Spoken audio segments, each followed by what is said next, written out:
Thanks for coming back to the channel. I'm Bondo, and today we're going to check out the Tech 21 Sansamp Classic.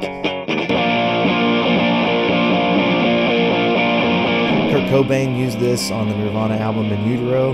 Does not say classic on it like many of them do say. I believe this is an original. I don't know if it's a reproduction. This one doesn't say classic. I've read that means it might be an original. I don't know if the reproductions say classic or not. Which is kind of why I wanted to do this video, because I've always wanted these pedals, sort of researched them a little bit. Obviously none of the knowledge was retained.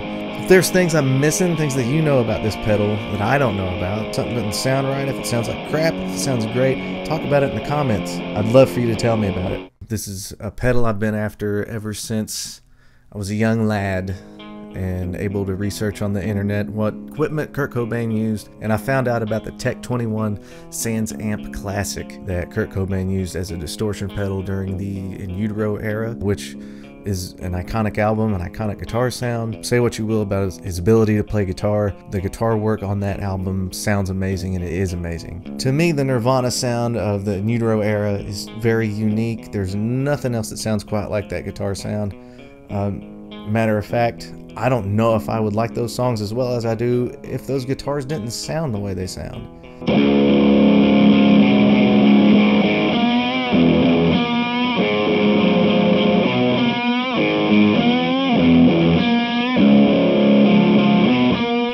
There's just something about the rawness of those guitars. Probably had a lot to do with Steve Albini's record production of the album. It's just an amazing sounding record, and out of all the research I've ever done about the record and Kurt Cobain's sound, this is one pedal that came up, and it seems like it's kind of a big piece of the puzzle if you're trying to figure out the tone to Nirvana.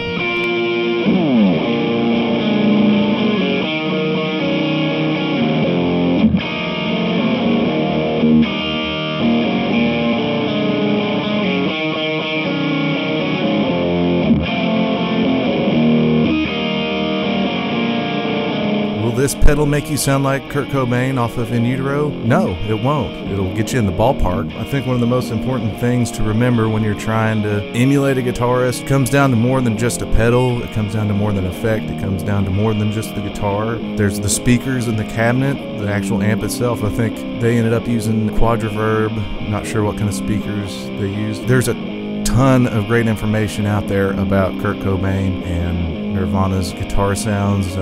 Someone in particular is Aaron Rash on YouTube. He has a wealth of knowledge about how to get the tone that Kurt Cobain got on In Utero. A lot of people joke that he spent a half hour just trying to get the sound, and I don't believe that for a second. If you listen to interviews with the producer Steve Albini, and Aaron Rash has interviewed Steve, they talk about how Kurt tried different versions of the same pedal. Like there's several different Boss DS1s that he tried, and he would use the DS2 into this pedal and different settings. He used an aluminum guitar, a Valino aluminum guitar, and you're just not going to get that sound with, doesn't matter what kind of pickups you're using. If the guitar's wood, it's just not going to sound like that. When you're tone chasing, you can make do with about whatever's around and get in the ballpark, but you're not going to sound exactly like the record. An important thing to remember is to stay creative. Stay creative with the tools that you have at your disposal. If you're not able to go out and buy $300 pedals or $1,000 guitars, make do with what you have and have fun along the way. Even if you do have the same equipment that they used, you're not Kurt Cobain. You're not going to sound like Kurt. I'm not going to sound like Kurt. Is it fun to try and emulate and get in the ballpark? Hell yeah, it's fun. But it's important to try to be original and true to yourself. You're never going to sound like Kurt. No one ever will, but it's fun to try. So, and with this pedal, we just used the recommended settings that Kurt used. I didn't even tweak the knobs one bit for any of the sound bites you've heard. This pedal has 3 different preamp styles. It has a Marshall preamp, Fender Bassman preamp, and a Mesa Boogie preamp. So it's made to specifically emulate certain amplifiers. So it's not even really a distortion pedal, but that's how Kurt used it. There's a lot to explore on this pedal. There's lots of knobs, there's lots of switches, and I recommend this with any piece of gear you have. Try it with a couple different gain pedals going into it. Try it with some gain pedals going out of it. You know, the world is your oyster, kid. Try, experiment, have fun. Most importantly, have fun. So if you made it this far, I want to thank you so much. Thanks for watching this video. Please like and subscribe.